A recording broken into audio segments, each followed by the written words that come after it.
Class 9 এর first summative 2025 এর first সামেস্টিভ Birbhum জেলা স্কুল। তো মডেল কোশ্চেন পেপার 3 তোমরা এই রায়ন মার্টিনের প্রশ্ন বিচিত্রা যদি আনো তাহলে কিন্তু ডেফিনেটলি এখান থেকে তোমরা কোশ্চেনগুলো করতেও পারো। তো আমি মডেল কোশ্চেন পেপার 3টা করতে চলেছি, লিখে দিয়েছি বীরভূম জেলা স্কুল মডেল কোশ্চেন পেপার যেটা রয়েছে মডেল কোশ্চেন পেপারে সেই কোশ্চেন পেপারটাই আমরা করব।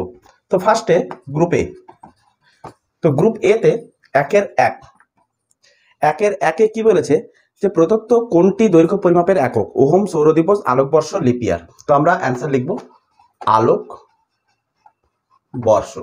2 নম্বর কি বলেছে? একটি বস্তু 10 সেন্টিমিটার ব্যাসার্ধের বৃত্তাকার পথের অর্ধেক দূরত্ব অতিক্রম করলে সরণ কত হবে? 10 সেন্টিমিটার ব্যাসার্ধের একটা বৃত্তাকার পথের অর্ধেক দূরত্ব মানে ব্যাস বরাবর, তো আমাদের হবে 20 সেন্টিমিটার। 3 নম্বর, কোন রাশিটির একক 3টি মৌলিক একক দ্বারা গঠিত? ত্বরণ, বেগ, সরণ, দ্রুতি। তো অ্যান্সার হচ্ছে ত্বরণ। 4 নম্বর, আলফা কণার বিচ্ছুরণ পরীক্ষার সাহায্যে আবিষ্কৃত হয় প্রোটন কণা। প্রোটন, কোন কণা? না প্রোটন। 5 নম্বর, প্রোটন লিখতে পারো এবং প্রোটন লিখতে পারো। ডেফিনেটলি আলফা কণা বিচ্ছুরণটা যেহেতু রাদারফোর্ডের ছিল সেহেতু প্রোটন কণাই লিখবে, তার সাথে নিউক্লিয়াসও হয়েছিল, নিউক্লিয়াসটা ফাইনালি পরে হয়েছে। তো সমবেগে গতিশীল বস্তুর ত্বরণ থাকে না, কি লিখবো? ত্বরণ থাকে না। আচ্ছা 5 নম্বর গেছে। 6 নম্বর হয়েছে, 6 নম্বর কোনটি ভৌত রাশি নয়? জল। কোনটি ভৌত রাশি নয়? তো জল। 7 নম্বর কি বলেছে? প্রদত্ত কোনটির প্রোটন ইলেকট্রন নিউটন সংখ্যা সমান? প্রোটন ইলেকট্রন নিউটন সংখ্যা সমান। প্রোটন ইলেকট্রন নিউটন সংখ্যা সমান। Option C mg 1224। Clear? Next 8 number, যে পরমাণুটির এল কক্ষটি ইলেকট্রন দ্বারা পরিপূর্ণ থাকে, এল কক্ষটা ইলেকট্রন দ্বারা পরিপূর্ণ থাকে সেটা হচ্ছে কি? নিয়ন। 8 নম্বর নিয়ন। ক্লিয়ার? এরপর আসছে আমাদের গ্রুপ বি। গ্রুপ বি 2 এর 1। তো দুটি একই একক বিশিষ্ট ভৌত রাশির উদাহরণ দাও যার একটি স্কেলার একটি ভেক্টর। তো স্কেলার হচ্ছে দ্রুতি আর ভেক্টর রাশি হচ্ছে বেগ। কেন? এই দুটোর একক একই। আচ্ছা 2 নম্বর, কার্যের সমমাত্রিক রাশিটির নাম কি? কার্যের সমমাত্রিক রাশিটির নাম কি? শক্তি লিখতে পারো বা তাপ লিখতে পারো, তাপের। 3 নম্বর, না এর অথবা কোশ্চেন আছে, হচ্ছে শূন্যস্থান পূরণ করতে বলেছে। একটি বস্তুর ভর 3000 কেজি, আয়তন 3 মিটার কিউব হলে তার ঘনত্ব কত হবে? তো ঘনত্ব সমান কি হয়ে থাকে? ভর বাই আয়তন। তো 3000 ডিভাইডেড বাই 3, এত কিগ্রা পার মিটার কিউব। তাহলে একে যদি আমরা ভাগ করে নিই 1000 কেজি পার মিটার কিউব। আচ্ছা 3 নম্বর কি বলেছে? নিউটনের কোন গতিসূত্র থেকে সিদ্ধান্ত করা যায় যে প্রকৃতিতে একক বিচ্ছিন্ন বলের অস্তিত্ব অসম্ভব? তৃতীয়। কেন? না তৃতীয় গতিসূত্র একমাত্রই বলেছে ক্রিয়া বলের প্রতিক্রিয়া বল অবশ্যই থাকবে, তাহলে বিচ্ছিন্ন বল কখনোই সম্ভব নয়। নেক্সট বলেছে চলন্ত দুটি ট্রেনের যাত্রীরা কখন পরস্পরকে স্থির অবস্থায় দেখবে?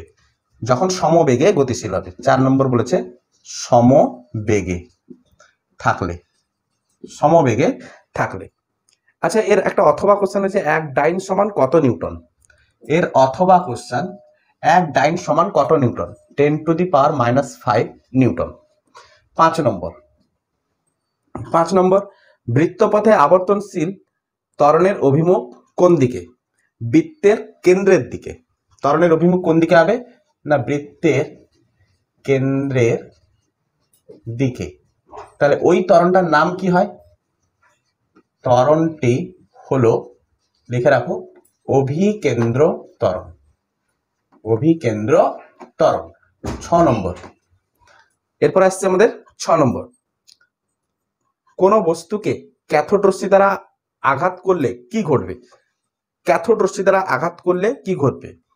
প্রথমত বস্তুটি উত্তপ্ত হবে, উত্তপ্ত হয় এবং গ্যাসকে কি করবে? আয়নিত করে, গ্যাসকে আয়নিত করে। নেক্সট 7 নম্বর, কোন বলের প্রভাবে নিউক্লিয়াস ভেঙে যায় না? নিউক্লিয় বল। 7 নম্বর, কোন বল? নিউক্লিয় বল, নিউক্লিয় বল। ক্লিয়ার? আচ্ছা, নেক্সট এরপরে আসছে গ্রুপ সি। আমরা গ্রুপ সি করতে চলেছি। গ্রুপ সিতে দেখো 3-এর 1 স্কেল সাধারণত কাঠের তৈরি হয় কেন? তো স্কেল সাধারণত কাঠের তৈরি হয় এই কারণে, কাঠ হচ্ছে কি তাপের কুপরিবাহী। তো তাপের কুপরিবাহী হওয়ার ফলে কি হচ্ছে? আমাদের দৈনন্দিন জীবনে প্রতিনিয়তই উষ্ণতার পার্থক্য ঘটছে। তো উষ্ণতা পার্থক্য কেন ঘটছে? না তাপের পরিবর্তন ঘটছে। তো তাপের পরিবর্তনের ফলে সাধারণত ধাতব স্কেলগুলোর দৈর্ঘ্যের পরিবর্তন ঘটতে পারে। কেন? ধাতব স্কেল তাপতড়িতের সুপরিবাহী হয়ে থাকে। তো কাঠ তাপতড়িতের কুপরিবাহী হয়ে থাকে, যে কারণের জন্য সাধারণ স্কেলকে কাঠের তৈরি করা হয়। 2 নম্বর, ভালো তুলা যন্ত্রের আবশ্যকীয় গুণাবলী কি? তো দুটো গুণাবলী দিয়ে দেবে। একটা হচ্ছে স্তম্ভ কি হতে হবে? সুদৃঢ় হতে হবে, বোঝা গেছে। 2 নম্বর কি হতে হবে? তুলাদণ্ড ও তুলা পাত্রটিকে সুস্থিত হতে হবে এবং তুলা পাত্রটিকে সমভরযুক্ত হতে হবে। অথবা তুমি বলতে পারো তুলা যন্ত্রটি যেন সামান্য ভরের পার্থক্যকে নির্দেশ করতে পারে, অর্থাৎ সুবেদিতার ধর্ম যেন প্রদর্শন করে। সামান্য ভরের পার্থক্য নির্দেশ করা মানে সুবেদিতার ধর্ম প্রদর্শন করা, ব্যাস। এর অথবা কোশ্চেন, এককবিহীন ভৌত রাশি কাকে বলে? এর উদাহরণ দাও। তার সমজাতীয় দুটো রাশির অনুপাত যদি হয়ে থাকে, সমজাতীয় দুটো রাশির অনুপাতের ফলে যে রাশিটি গঠিত হয় তার ক্ষেত্রে একক থাকে না। তো উদাহরণ কি হবে? 2 নম্বরের অথবাটা, 2 নম্বরের অথবা। তো এককবিহীন রাশির একটা উদাহরণ হচ্ছে কি না বিকৃতি। কি নেবে? বিকৃতি। কি না প্রাথমিক দৈর্ঘ্য সরি প্রথমটা লিখো দৈর্ঘ্যের পরিবর্তন ডিভাইডেড বাই প্রাথমিক দৈর্ঘ্য। তাহলে দৈর্ঘ্যের পরিবর্তনের একক কি? ডেফিনেটলি সিজিএস সেন্টিমিটার, প্রাথমিক দৈর্ঘ্যের সিজিএস সেন্টিমিটার।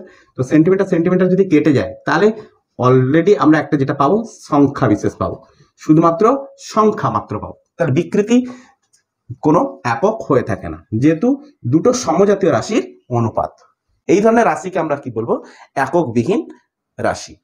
নেক্সট 3 নম্বর দেখো, কোনো বস্তুর গড় দ্রুতি 0 নয় কিন্তু গড় বেগ 0 হতে পারে কি? ডেফিনেটলি কোনো বস্তুর গড় দ্রুতি 0 নয় কিন্তু গড় বেগ 0 হতে পারে। যে কারণে বলতেই পারো এইভাবে যে কোনো একটা বস্তু একটা বৃত্তাকার পথের কোনো এক স্থান থেকে যদি যাত্রা করে তাহলে দ্রুতি কি হবে? দ্রুতি হবে ওই বৃত্তের পরিধি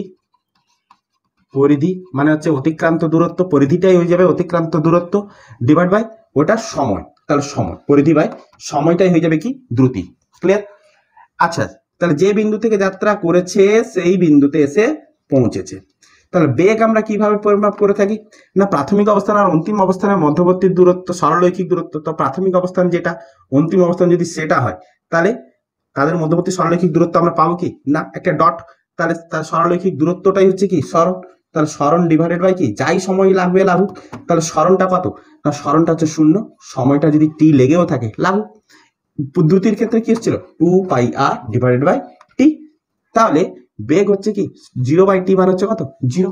তাহলে গড় বেগ 0 হতে পারে কিন্তু দ্রুতি কখনোই 0 হবে না। নেক্সট কোশ্চেন লক্ষ্য করো 4 নম্বর, কম্বলের ধুলো ঝাড়ার জন্য রোদে দেওয়া কম্বলকে লাঠি দিয়ে আঘাত করা হয় কেন? না কম্বলে ধুলো ঝাড়ার সময় রোদে দেওয়া কম্বলকে লাঠি দিয়ে আঘাত করলে কি হয়? লাঠি দিয়ে কম্বলকে আঘাত করলে ওই কম্বলটি কি হয়? গতিশীল হয় এবং ওই কম্বলে লেগে থাকা যে ধুলোবালিগুলি তখন স্থিতিজাড্যের দরুন স্থির থাকতে চায়। তো ধুলোগুলো তখন কি হয়? কম্বল থেকে কি হয়? বিচ্ছিন্ন হয়ে পড়ে এবং ধুলোগুলো কি হয়? নিচের দিকে পড়ে যায়। অথবা কোশ্চেন, ভরই বস্তুর জড়তার পরিমাপ। দেখো ইউটিউব চ্যানেল, আমার যে ইউটিউব চ্যানেলটা তোমরা দেখতে পাচ্ছ না, এই ইউটিউব চ্যানেলে কিন্তু আমি সব কোশ্চেনগুলোকে পাটে নাই হোক একটা গাণিতিক প্রশ্নের সেট রূপে আমি কিন্তু সব কোশ্চেনই আমি আলোচনা করেছি।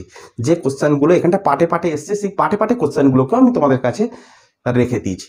তো ইউটিউব চ্যানেলে যে সকল গাণিতিক সেটগুলো রয়েছে সেখানটা আমি খুব ডিসকাস করেছি, বলেছি এবং এখানটায় তুলনামূলকভাবে লিখছি না যদিও, কিন্তু মুখে আমি বলে দেবো ভরই বস্তুর জড়তার পরিমাপ।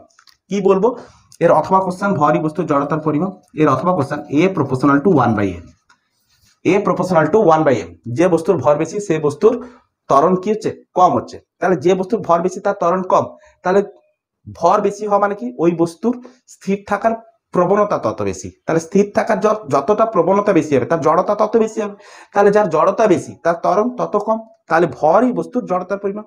তাহলে ভর যত বাড়বে তার স্থির থাকার মানে স্থির থাকার যে চেষ্টা প্রবণতা তত বেশি হবে, তাহলে তার জড়তার পরিমাপটাও তত বেশি হবে।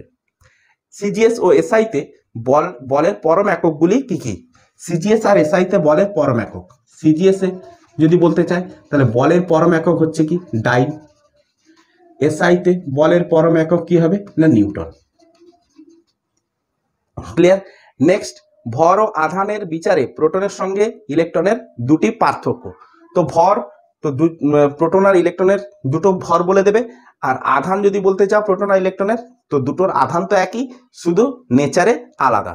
4 নম্বরটা দেখো, দেখো প্রোটনের যদি আমাকে আধান বলতে বলে তাহলে এরকম ভাবে লিখবো 1.6 × 10⁻⁻19 কুলম্ব, আর ইলেকট্রনে যদি বলে মাইনাস দেবো 1.6 × 10⁻⁻19 কুলম্ব। দুটোর আধানের মান একই, শুধু একটা পজিটিভ একটা হচ্ছে নেগেটিভ। আর ভরটা ডেফিনেটলি দিয়ে দেবে, ইলেকট্রনের ভর হচ্ছে 9.11 × 10⁻28 গ্রাম দিয়ে দেবে, আর প্রোটনের ক্ষেত্রে 1.6 × 10⁻27 এত গ্রাম। আচ্ছা, এরপরে আসছে 7 নম্বর, রাদারফোর্ডের পরমাণু মডেলের দুটি প্রধান ত্রুটি। তো দুটো প্রধান ত্রুটি হচ্ছে কি? প্রথম ত্রুটি হচ্ছে কি যে ইলেকট্রনগুলিকে নিউক্লিয়াস স্থির তড়িৎ আকর্ষণ বলে আকৃষ্ট করে রাখে। তাই তো ইলেকট্রনগুলো কি হচ্ছে, নিউক্লিয়াসের চতুর্দিকে কক্ষপথে ঘুরতে আছে, তো ওই ইলেকট্রনগুলোর উপরে নিউক্লিয়াস স্থির তড়িৎ আকর্ষণ বল প্রয়োগ করছে। তো ইলেকট্রনগুলো ঘোরার ফলে তাদের গতিশক্তি কি হচ্ছে, গতিশক্তির দরুন ইলেকট্রনগুলো শক্তি কি হচ্ছে ক্রমশ বর্জন করতে আছে, হ্রাস পেতে আছে। তাহলে ইলেকট্রনগুলো যদি ক্রমশ শক্তি হ্রাস পেতে থাকে তাহলে একসময় ইলেকট্রনগুলোর শক্তি কি হবে, শূন্য হয়ে যাবে। তো ইলেকট্রনগুলোর শক্তি যখনই শূন্য হয়ে যাবে তখন কি হবে, ওই ইলেকট্রনগুলো ওই স্থির তড়িৎ আকর্ষণ বলের দরুন নিউক্লিয়াসের উপরে কি হবে, আছড়ে পড়বে।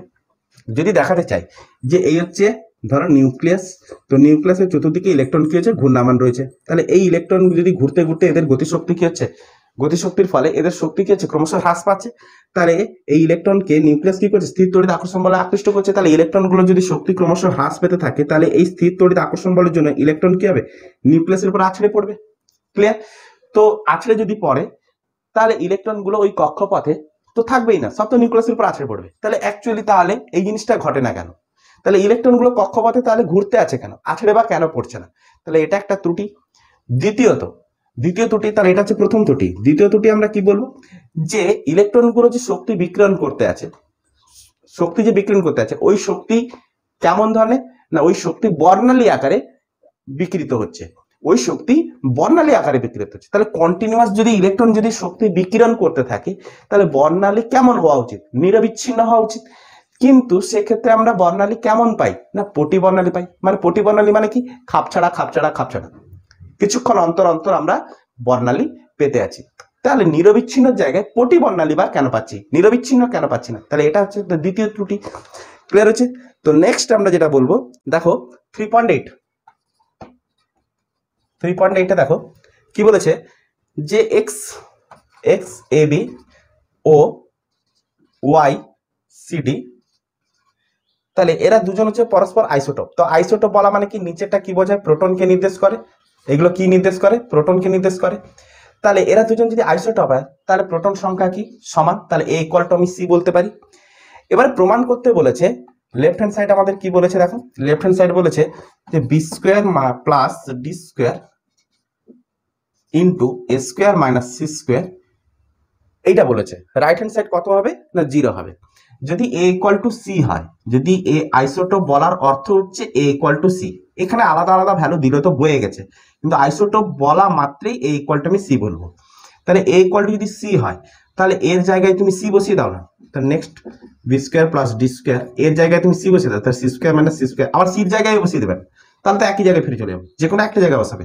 তো C square minus C square, that means C square minus C square হচ্ছে 0, তো ফাইনালি আমরা কত পাচ্ছি 0, তো রাইট হ্যান্ড সাইড কত বলেছে 0 হবে, তাহলে এটাই হচ্ছে right hand side.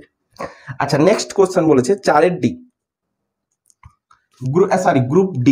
Group D দেখো 4 এর 1, 4 এর 1 বলেছে রৈখিক ভরবেগের সংরক্ষণ সূত্রটি লেখো, সংরক্ষণ সূত্রটা বলবে এবং রৈখিক ভরবেগের সংরক্ষণ সূত্র থেকে নিউটনের তৃতীয় গতি সূত্রটা বলো।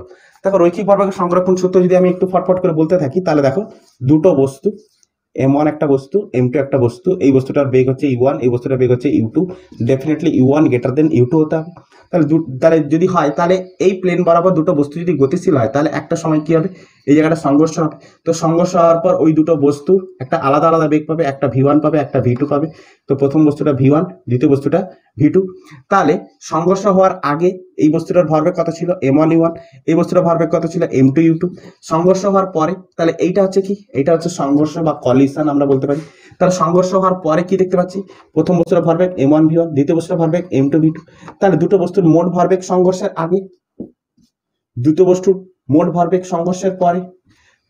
রৈখিক ভরবেগের সংরক্ষণ সূত্র কি বলছে মোট ভরবেগ সংঘর্ষের আগে মোট ভরবেগ সংঘর্ষের পরে দুটো কি হবে সমান, তাহলে এটাই হচ্ছে কি রৈখিক ভরবেগের সংরক্ষণ সূত্র। ক্লিয়ার? তো আমাকে বলেছে কি রৈখিক ভরবেগের সংরক্ষণ সূত্র থেকে নিউটনের তৃতীয় গতিসূত্র প্রমাণ করতে। নিউটনের তৃতীয় গতিসূত্র কি বলছে, তো এইখানটা একটু লক্ষ্য করো, নিউটনের তৃতীয় গতিসূত্র বলেছে কি না দুটো বস্তু পরস্পরকে সংঘর্ষ ঘটেছে, তাহলে এটা হচ্ছে প্রথম বস্তু, এটা হচ্ছে দ্বিতীয় বস্তু, তার প্রথম বস্তুটা দ্বিতীয় বস্তুর উপরে বল প্রয়োগ করবে, তো কত পরিমাণ বল প্রয়োগ, প্রথম বস্তু কার উপর প্রয়োগ করছে দ্বিতীয় বস্তু, তার force on two due to 1। এবারে দ্বিতীয় বস্তুটাও প্রথম বস্তুটার উপরে বল প্রয়োগ করবে, কোন দিকে, প্রথম বস্তু যেদিকে ক্রিয়া করেছে দ্বিতীয় বস্তুটা তার বিপরীত দিকে ক্রিয়া করবে, ফোর্স অন 1 ডিউ টু 2। তাহলে দুটো বলের মান কি হবে সমান, নিউটনের তৃতীয় গতিসূত্র কি বলছে দুটো বলের মান কি হবে সমান, এবং এদের ক্রিয়ার অভিমুখ একে অপরের বিপরীত, এদের ক্রিয়ার অভিমুখ একে অপরের বিপরীত। তাহলে এটাই হচ্ছে নিউটনের তৃতীয় গতিসূত্র, এটা হচ্ছে নিউটনের তৃতীয় গতিসূত্র। তার রৈখিক ভরবেগের সংরক্ষণ সূত্র থেকে নিউটনের তৃতীয় গতিসূত্র আমাকে প্রমাণ করতে বলেছে। তো কিভাবে প্রমাণ করব দেখো, না প্রমাণ এইভাবে করব, দেখো এইভাবে করছি, দেখো প্রথম বস্তুর টার্মগুলোকে এক সাইডে নিয়ে নেব, তাহলে m1 v1টাকে যদি এই পাশে নিই তাহলে minus of m1 v1 plus m1 u1, R m2 গুলোকে ওপাশে নিয়ে নেব m2 v2 minus m2 u2। কারো কোনো আপত্তি? আচ্ছা এবারে দেখো m1টাকে আমি কমন নিচ্ছি, তাহলে মাইনাস m1 যদি আমি কমন নিই তাহলে v1 মাইনাস u1 লিখতে পারি, এখানটায় m2 যদি আমি কমন নিই তাহলে v2 মাইনাস u2। গাণিতিক ফর্মুলা ঠিক ঠিক আছে। এবারে দেখো সংঘর্ষের টাইম হচ্ছে কি একই, তাহলে সংঘাত কাল উভয় ক্ষেত্রে কি সমান, তাহলে আমি ধরে নিলাম টি, তাহলে প্রথম ক্ষেত্রেও আমি কি করলাম m1 v1 minus u1 divided by T করলাম, দ্বিতীয় ক্ষেত্রে আমি কি করলাম মাইনাস একটা রয়ে গেছে m2 v2 minus u2 divided by কি করলাম টি। তাহলে এই বস্তু এইটা হচ্ছে কি এই জিনিসটা কি লক্ষ্য করাচ্ছে, লক্ষ্য করা দেখি, এটা দেখাচ্ছে প্রথম বস্তুটা তরল, তাহলে আমি কি লিখতে পারি m1 a1। এইটা কি লক্ষ্য করাচ্ছে, লক্ষ্য করো এটা দ্বিতীয় বস্তুটা তরল, তাহলে m2 a2 লিখতে পারি। তাহলে এটা প্রথম বস্তু দ্বারা সৃষ্ট কার উপরে বল, দ্বিতীয় বস্তুটার উপর, তাহলে প্রথম বস্তুটা দ্বিতীয় বস্তুর উপর বল প্রয়োগ করেছে, তাহলে F21। ক্লিয়ার? আর এটা দ্বিতীয় বস্তু দ্বারা প্রথম বস্তুর উপরে বল, এটা দ্বিতীয় বস্তুর বল, তাহলে দ্বিতীয় বস্তুটা প্রথম বস্তুর উপরে বল প্রয়োগ করেছে কত F12। ক্লিয়ার? তাহলে দুটো বলের মান কি পেয়েছি সমান পেয়েছি এবং নেগেটিভও পেয়ে গেছি। তাহলে রৈখিক ভরবেগের সংরক্ষণ সূত্র থেকে নিউটনের তৃতীয় গতিসূত্র আমরা অলরেডি প্রুভ করে ফেললাম। এবারে বলছে নিউটনের কোন গতিসূত্রটিকে জাড্ডের সূত্র বলা হয়, প্রথম গতিসূত্র, এই সূত্রটি বিবৃত করো। তো প্রথম গতিসূত্র তোমরা ডেফিনেটলি বলে দেবে, কি বলবে না কোনো বস্তুর উপর বাহ্যিক বল প্রয়োগ না করলে স্থির বস্তু চিরকাল স্থির থাকবে এবং গতিশীল বস্তু চিরকাল সমবেগে সরলরেখা বরাবর গতিশীল থাকবে। 2 নম্বর, মাপনী চোঙের সাহায্যে জলে অদ্রাব্য কঠিন পদার্থের আয়তন ও ঘনত্ব কিভাবে নির্ণয় করবে। আয়তন তো আমরা নির্ণয় করতে পারবো, মাপনী চোঙের সাহায্যে জলে অদ্রাব্য কঠিন পদার্থের আয়তন তো নির্ণয় করে ফেললাম।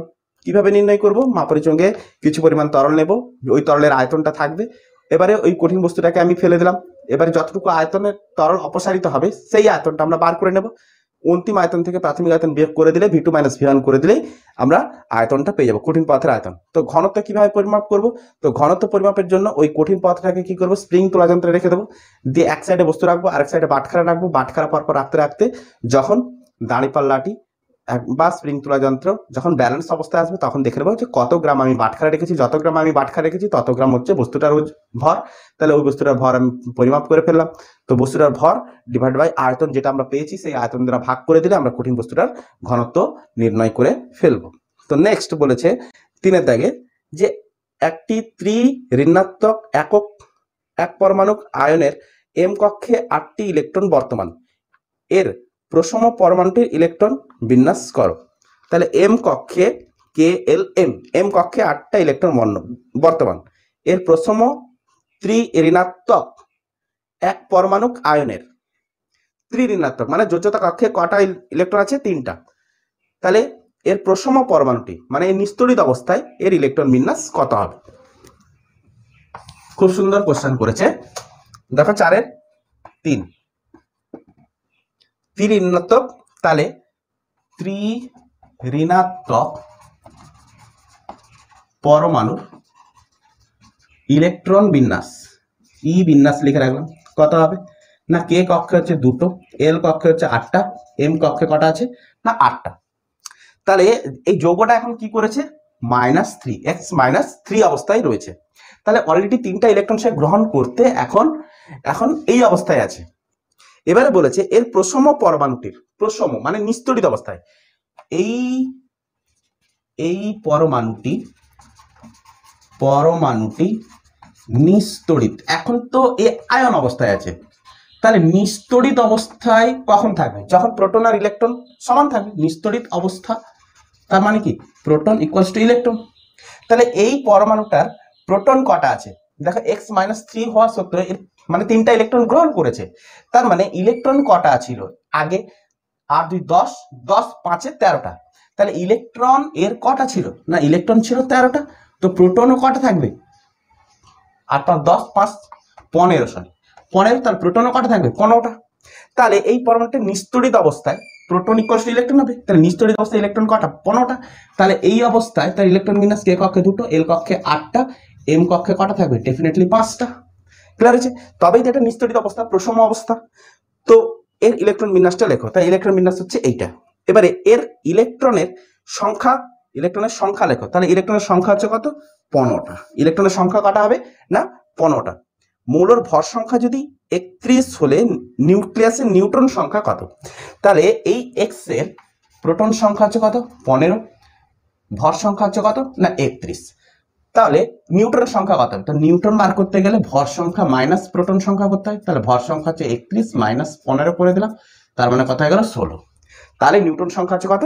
16। ক্লিয়ার হচ্ছে? তাহলে আমরা গ্রুপ ডি আলটিমেটলি আমরা গ্রুপ ডিটাকেও কমপ্লিট করে ফেললাম। তো এইভাবে প্রত্যেকটা আমরা মডেল কোশ্চেন পেপার করতে চলেছি। তো নেক্সট তো আই হোপ তোমরা 3 নম্বর মডেল কোশ্চেন পেপারটাকেও, বীরভূম জেলা স্কুল মডেল কোশ্চেন পেপারটাকেও ভালোভাবে নোট করলে নিজেরা। তো প্রত্যেকটা ক্ষেত্রে তোমরা কিন্তু স্ক্রিনশট করে নেবে, আমি মোছার আগে স্ক্রিনশটটা করে নেবে, দিলে তোমাদের খাতায় কিন্তু থেকে যাবে। এরপরে যেটা আমরা করব সেটা 4 নম্বর model question, Coochbehar Rambhola high school. তো এই 4 নম্বর মডেল কোশ্চেন পেপারটা আমরা কিন্তু করব এর পরের দিন। তো আজকের মতো এতটুকুই থাকলো। তো যারা বুঝতে পেরেছো তারা খুব ভালো, এবং বন্ধুদের সাথে অবশ্যই শেয়ার করবে, লাইক কমেন্ট তো অবশ্যই করবে। তো প্লিজ তোমরা একবার সাবস্ক্রাইব করে রাখবে যে নতুন নতুন মডেল কোশ্চেন পেপারের অ্যান্সার সেটগুলো জানার জন্য। তো আই হোপ এতটুকু পর্যন্ত ভালোভাবে বুঝতে পেরেছো। বেস্ট অফ লাক প্রত্যেক 9 ক্লাসের জন্য। সুখবর আসতে চলেছে যে মডেল কোশ্চেন পেপার তোমরা কভার করতে বসছো। Good night.